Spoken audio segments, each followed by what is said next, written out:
Good morning students. Welcome back to online classes of GNSS Global Navigation Satellite System.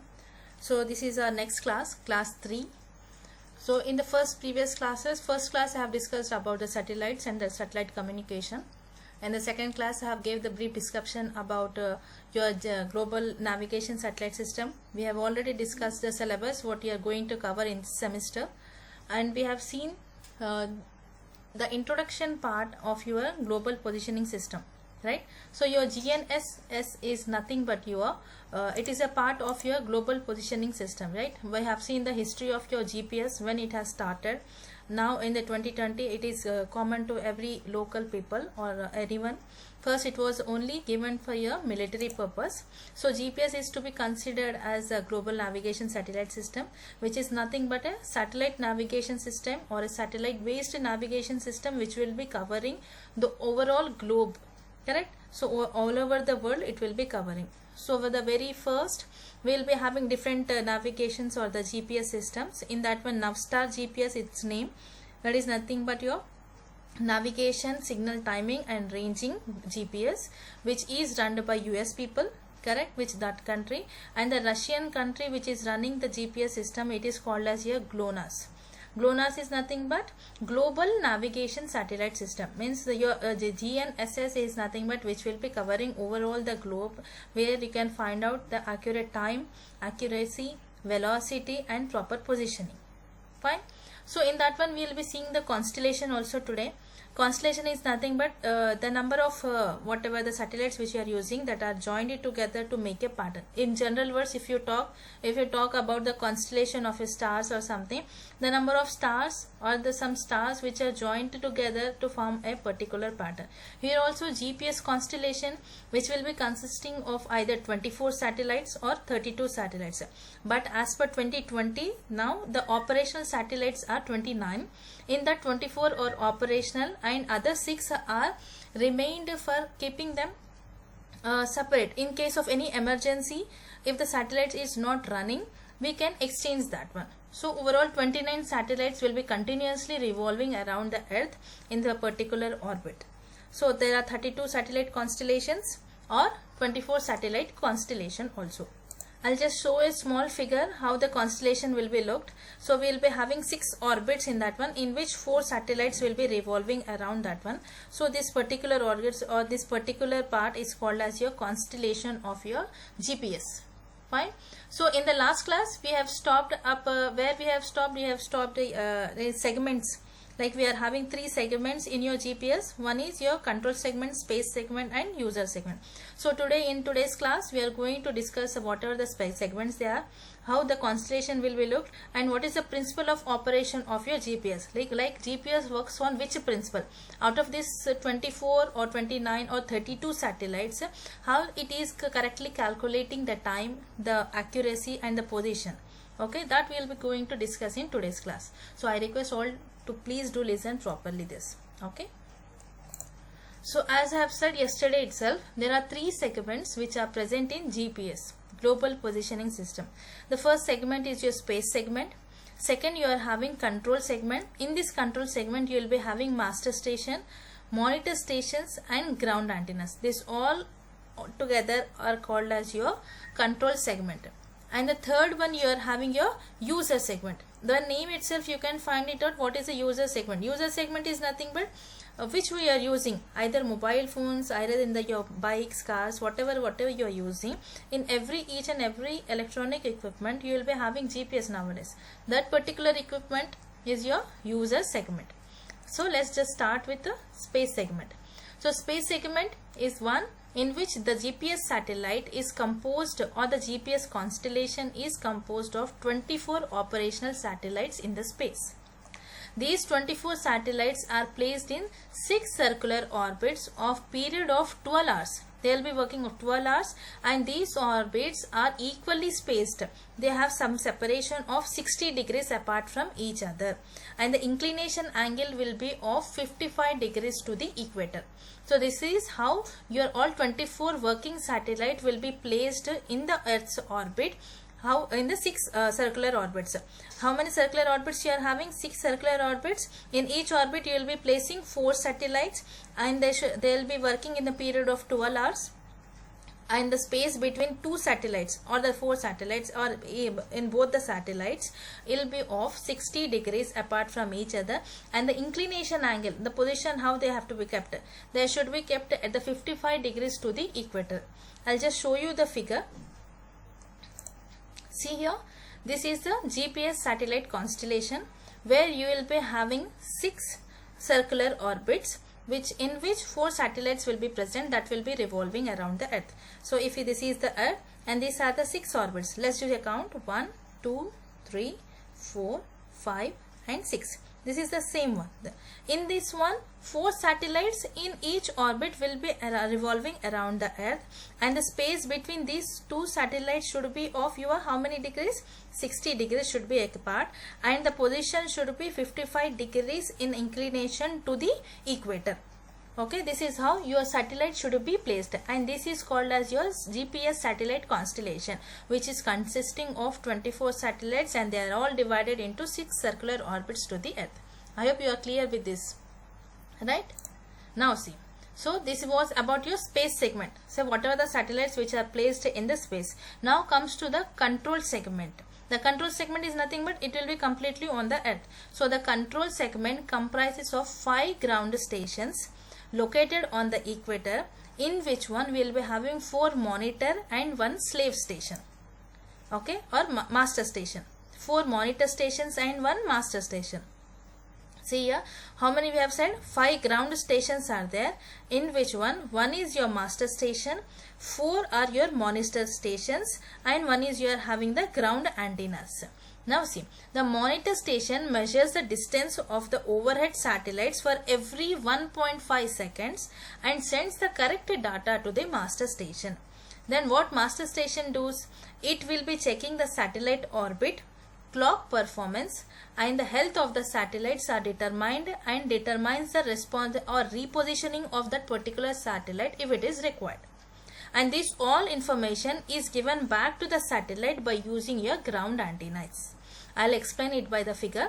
So what you have said, this is the space segment. We have seen the constellation of the satellites. So for every particular, what we'll say, for finding a particular location or something, okay, as to find a particular location or something, we require 4 satellites at least. So here we are having 4 satellites.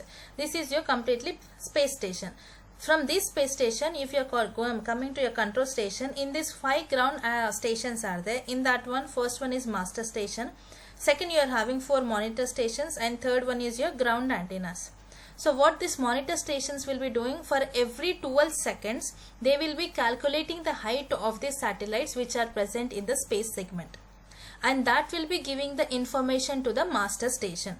All these monitor stations will be continuously monitoring the satellites heights for every 12 seconds, okay, for every 12 or 1.5 seconds, sorry, 1.5 seconds, and that information is given to your master station. What master station will be doing continuously, it will be checking the orbit of your antennas, satellites. In every particular satellite, the orbit is properly working or running in that particular orbit or not, and simultaneously it will be checking the clock performance as well as the health of the satellite is also defined. Health of the satellite is nothing but it is in working position. Is there any error in that one, or it is having any problem in terms of its machinery problems or terms of fuel or something, whatever it is present in that one. If you are having any problem, so it has to check the health of that particular satellite. In case there is any problem, then it should be see that we have to reposition that particular satellite, or we have to change, whatever we have to do, we have to continuously monitor that particular satellite. So that continuous monitoring is done by your master station. In case if any satellite is not properly working on that particular orbit, we are having 6 more satellites that are kept in spare. In case of such conditions, they can be replaced or repositioned. So that reposition is also done by using your master station. All this information we have gathered, what we have to do is given directly to the ground antennas, and these ground antennas will be giving information to the satellites. So this is how your what your information is transmitted or received by your space segment as well as your control segment. Then after from that it is given to the user segments. So first is your space segment, from where you will be getting your information to the control segment. In the control segment, the monitor stations will be always controlling or the monitoring all the satellite height for every 1.5 seconds, and that information is given to your master station. In the master station, what it all is doing, it is checking the orbit, it is checking the health condition of that particular satellite, it is also checking whether it should be done in the repositioning is to be done or not. All that information is again given to your ground antennas, and these ground antennas will be giving the information to the satellites. If it all okay, then your position or accuracy, whatever the information has to be passed, is given to the user segment. This is how these three segments of your GPS will be working. So this information is sent back to the satellites by using your ground antennas. And when it comes to the third segment, that is your user segment, this user segment consists of all earth-based GPS receivers. As if example, if you consider your mobile phones, aeroplanes, cars, trains, in everywhere you are having GPS now. So the user segment is totally a user community, both for the civilian as well as for your military purpose. So these are all the three segments of your GPS. So that was your constellation and the three segments of the GPS, how they are going to work. So as I have already said that this all three segments of GPS are worked. The complete GPS is all controlled by US. Okay. Now for this, the US Air Force is completely what it is controlling your GPS system. So this is how your control segment is situated. I'm showing one more example. First one is your master station. You are having one master station. There are 4 monitor stations, 1, 2, 3 and 4. The master station is present in the US Space Command. That is, it is present in US itself. Other 4 monitor stations that are present in Daegu, Gracia or the Cape Carnival. Here we are having 4 stations, master station, and you are also in the same particular time, in that particular space, you are also having the ground antennas. These antennas will be providing the information to the satellites, and monitor stations will be continuously monitoring your satellites, okay, for every 1.5 seconds. And master station in all controls whether the satellites are working properly in the or rotating properly around the earth orbit, is there any health issue in that particular satellite, or you have to do any repositioning in that particular satellite as to find out the proper positioning or not. So this is how your control segment is observed, and this is your space segment. Fine. So there are some basic user segments. I would like to list it out. First one you have said as military purpose. Second one is search engines or the rescue operation, disaster relief. In surveying also we are going to use this one. In marine submarines, aeronauticals and terrestrial navigation systems, remote controlled vehicles or robot guidance. Okay, nowadays you are completely using drones here. Every one is using drones or robots. Everything in that particular ones, obviously we require GPS. Then satellite positioning and tracking, shipping, geographic information systems, GIS or recreation. These are all the list of user segments that are users that will be using your GPS. And there are primary functions where your GPS will be used. In that one, 4 I have listed here out. The 4 primary functions of your GPS are: first one is positioning and coordinates, where the exact position is provided, or we have to find, and what are the coordinates required for that one. That is the first function. Second comes the distance and direction between any 2 waypoints, or a single position or a single waypoint. So we have to find distance between any 2 points or a single point, or the direction how we have to go. For example, best example is your GPS tracker. When you are going for some place, any new place, you are going to find it, give the place. There you are going to find the distance as well as the direction. Third one is travel progress report. Up to how much way we have reached, how much time we required to reach, that all comes under these functions. And the last one is accurate time measurements. Yes or no? That's what I have said. A proper example of give the location of some place. You will be getting the proper time, in how much time you will be reaching, how much progress you have got, like how which direction you have to go, which is the position of your proper vehicle. That all are given by the GPS. So these are the 4 primary functions of your GPS. Okay. So now just see the information in the GPS signal, how the information is tracked. We have said that how these 3 segments will be working, right? These 3 segments will be space segment, control segment, as well as the user segment. These 3 are working.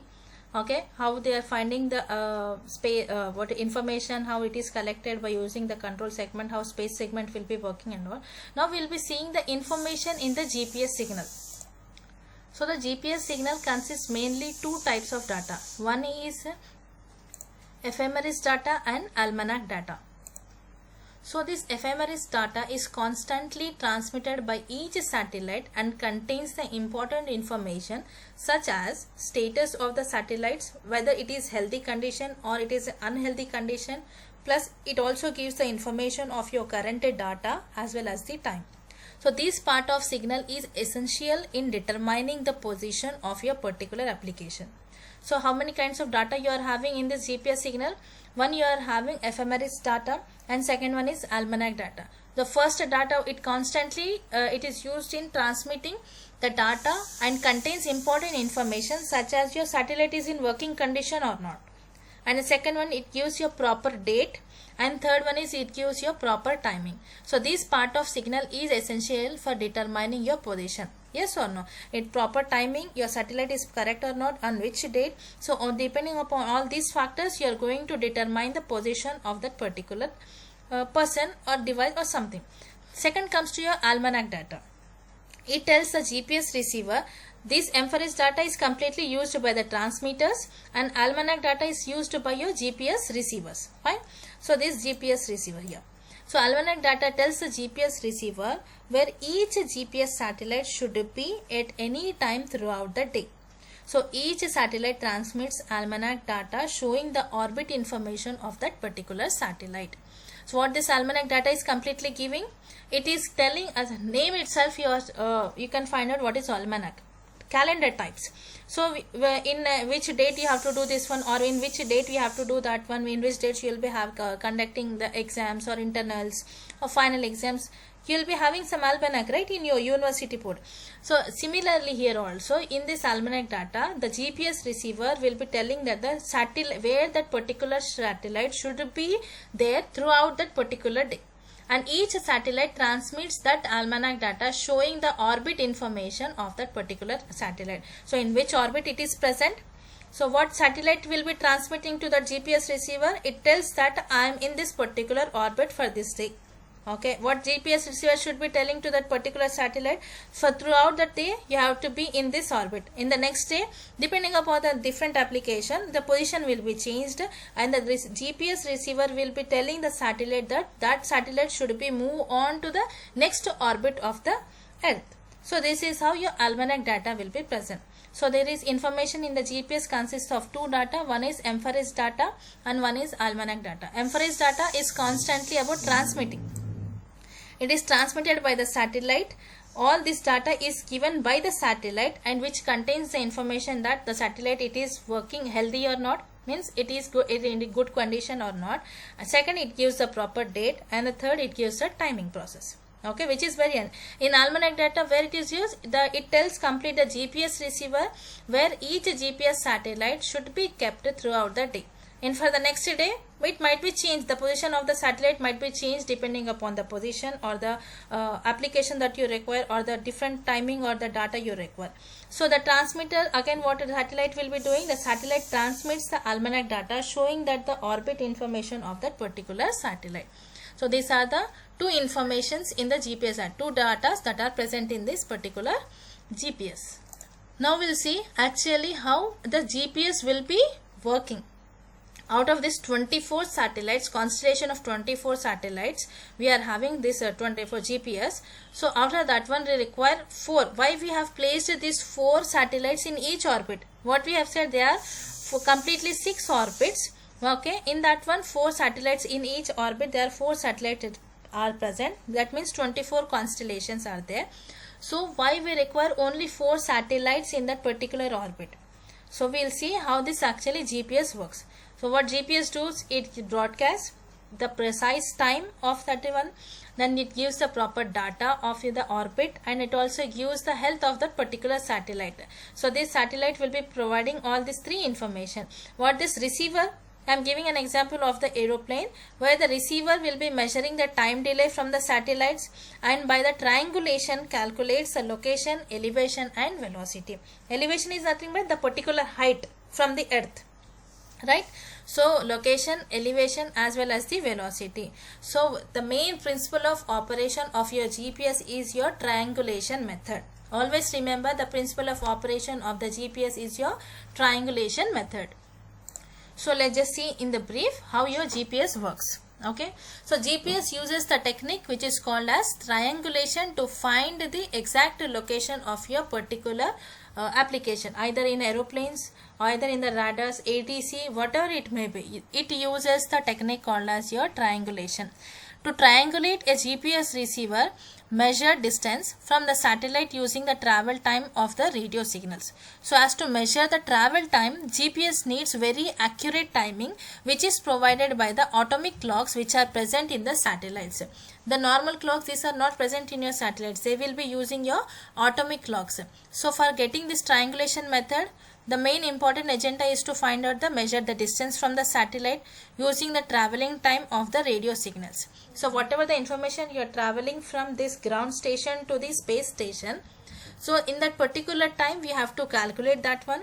Plus it also needs to find out the distance of this satellite, the ground based antennas and your space antennas or the space elements. So as to measure this one, GPS needs very accurate timing which is provided by the atomic clocks which are present in your satellites. Along with the distance, we need to know exactly where the satellites are in the space. Yes or no? There are 24 satellites. Out of all that particular satellite, for which satellite you will be calculating the distance, because they are continuously revolving around the earth in that particular orbit. So we have to find the time also, we have to measure the distance also, and we have to find out the traveling time of that particular radio signal which is taking the information to the space. So this information is all obtained by the almanac data which is transmitted by the satellites. What we have said in the almanac here, the GPS receiver, where each GPS satellite should be at any time throughout the day.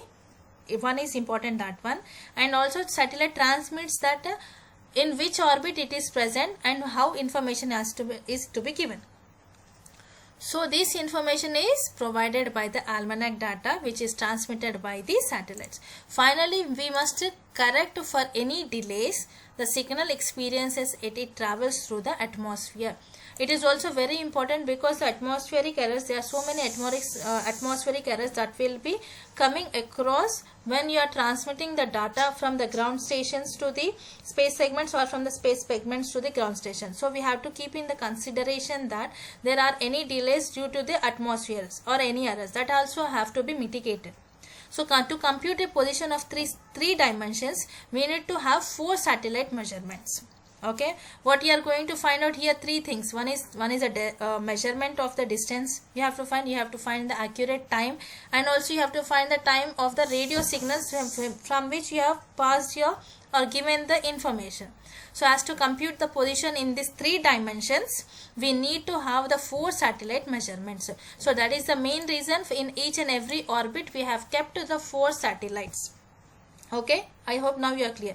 To compute the positions in three dimensions, we have to use 4 satellites for the measurements. So the GPS uses the trigonometric approach to calculate these particular positions. I'll show in the figure.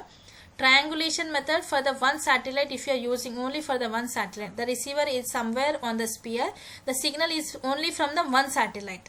Okay, if you are using 2 measurements, put us on somewhere on the circle, so signal which is from 2 satellites. Then if you go for the 2D positioning, okay, if you go the 2D positioning where you are using the 3 satellites over here, then 3D positioning is very important, where this dot shows the exact location where these 4 are present.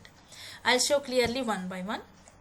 See, as I have said, signal from one satellite. So the receiver is somewhere on the sphere and it will be receiving the proper information. Traveling at the speed of light, each satellite pseudo-random signals take a brief but measurable amount of time to reach the GPS receiver. Your GPS receiver is somewhere on this particular receiver and you are using only one satellite, and plus you are using the speed of that particular light as to transmit the data. So the difference between when the signal is sent and the time it is received multiplied by the speed of light enables a GPS receiver to accurately calculate the distance between it and each satellite, and it is provided that the several factors are met by using this one. So those factors are good satellite signal locked by the GPS receiver. Okay, then you will be having the minimum of 4 satellite signals, and good satellite geometry is also will present. When a GPS receiver is turned on, it immediately begins searching the sky for the satellite signal. If the receiver is already having some current almanac, so if you are having this, I am considering only for the single satellite. So when the GPS receiver is turned on, it is immediately beginning the searching of the sky for the satellite signal, if there is any particular satellite signal. If the receiver is already having some current almanac such that you are already having some data, like satellite is in the particular orbit or something, almanac is there, then it speeds up the process for locating the first satellite signal. Eventually it locates and acquires its first signal. In case if you are not having any particular data or the almanac data in that particular one, then it will be taking to start up to call the data or to collect the new almanac. At least it takes 12 to 13 minutes after the first satellite signal is acquired. So the almanac is automatically updated during its normal time. So in the above graphic, the GPS receiver has calculated rough location that places it somewhere on the 3-dimensional sphere, which is actually 1000 of miles in diameter. So all the receivers can really do at this point is collect system data and search for more satellite signals. So what happens by using one satellite, if it is transmitting the data, the sphere is obviously larger, it is having some miles in the diameter. So whatever the receivers they are having in that particular data sphere, all will be receiving the signals of that one. So this is one disadvantage type. So for that one we have move on to the second one, the signals from the 2 satellites. So in this one what happens, in this where both satellites receive clocks would be perfectly synchronized with each other, and accurate position should be determined from just 2 satellites. However, most receivers are incapable of calculating an accurate position by using these 2 satellites only, because these 2 satellites are moving around and we have got a point over here, but after some time the orbit may change, their timing will be changed. So due to that one we may not be getting the proper data or the proper accurate positioning what we require. So the data in this one example shows the approximate location of where the receiver thinks it is based upon the information provided by just these 2 satellites. Yes or no? So now, as to avoid that one, we have moved on to the satellites in 2D positioning.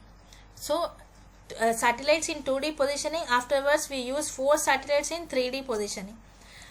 So most of the receivers, these 3 satellites can provide data a 2-dimensional position only. We got only 2-dimensional position over here. The data, the dot which is showing over here is an location, what it is expected or what it information that we have got from these 3 satellites. Based upon that one only we got this particular 2-dimensional place.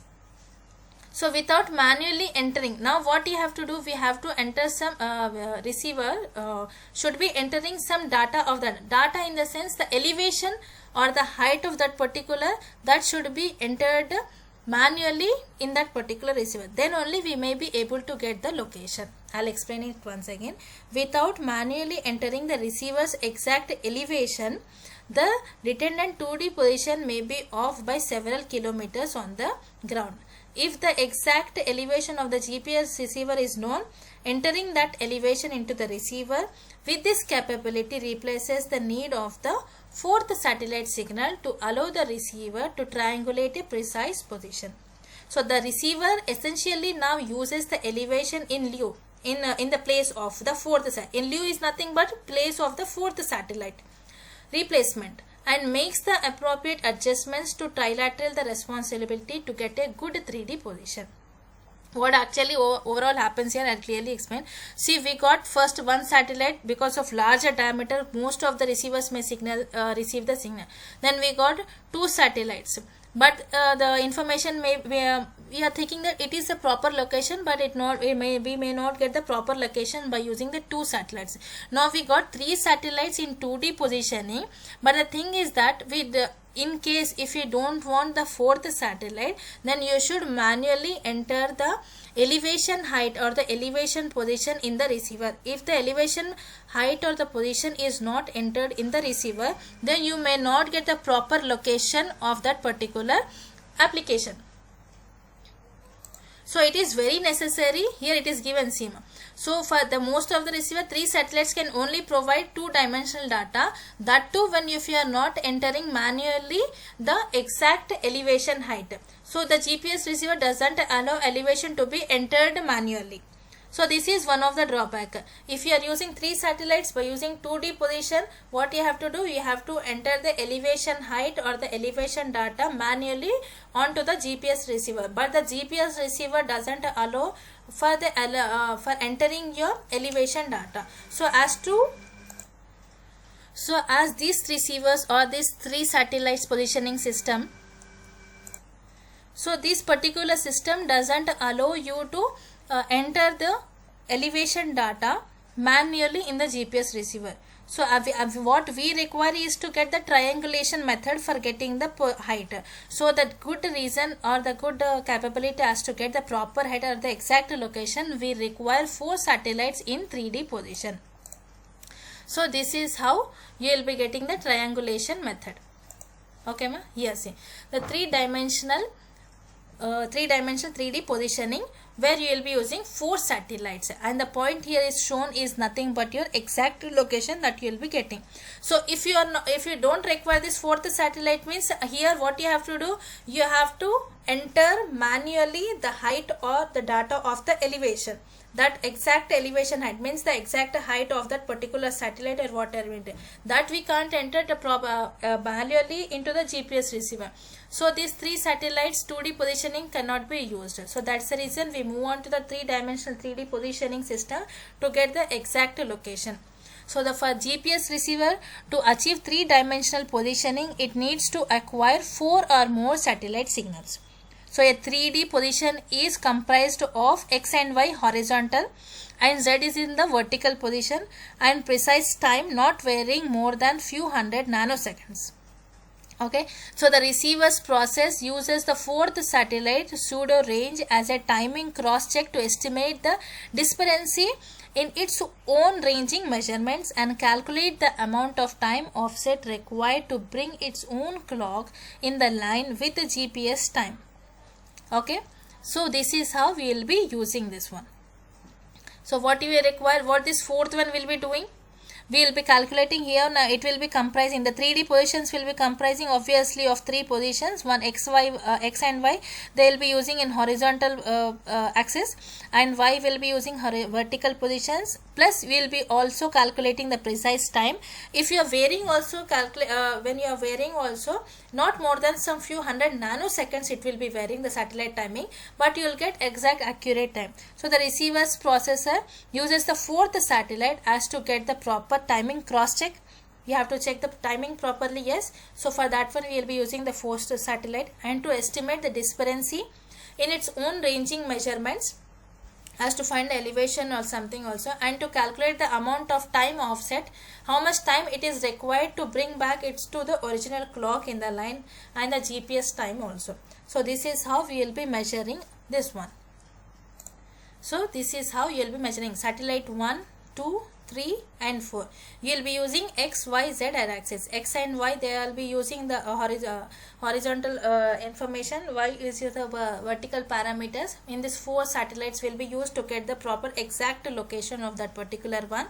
4th satellite in which you will be finding the accurate time or the offset time, how much time it has been required or for something or not. That is how you will be calculating. So 4 satellites for the pseudo range measurements will be required for this, where you will be getting exact or the accurate position as well as the time and as well as the location also. So again I'll show over here once again. The approach of estimating by measuring 3 distances is called as your triangulation method, where you will be using this triangulation 3. Fourth one is except, because as we don't use that manually adding some data to the receiver, we require this one. So first, second and the third satellite. Correct. So in 3-dimensional positioning, 3 satellites are required. However, there is a difference between time of the receiver clock and the satellite clock, which is called as clock bias, and that is covered by using the 4th satellite that we are using.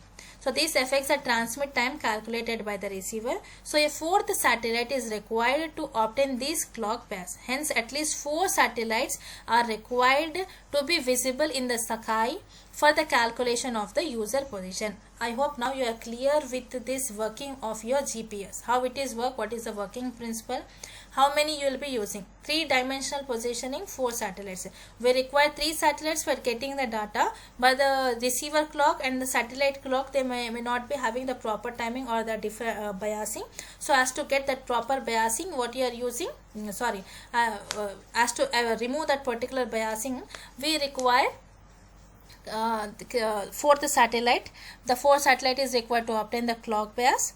Hence, at least 4 satellites we require to find out the user position. So this is how you will be finding. I hope now you are clear with this one, triangulation method.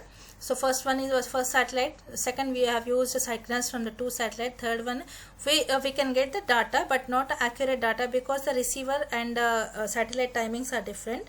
So as to remove that one, we are using the 4th satellite, which will be covering up all this and you are getting the exact location.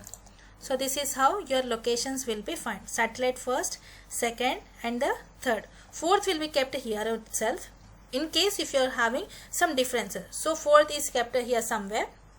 So by using 3 satellite, we will be getting the accurate location of your user or the user position. Okay. So this is how your triangulation method or the working principle of your GPS works. I hope you are clear with this one. So please go through on this video. Just go on to the constellations what we have discussed today. Working principle of the GPS. What is GPS exactly? And what are the 3 segments? How these segments will be working on? What are the primary functions of the GPS?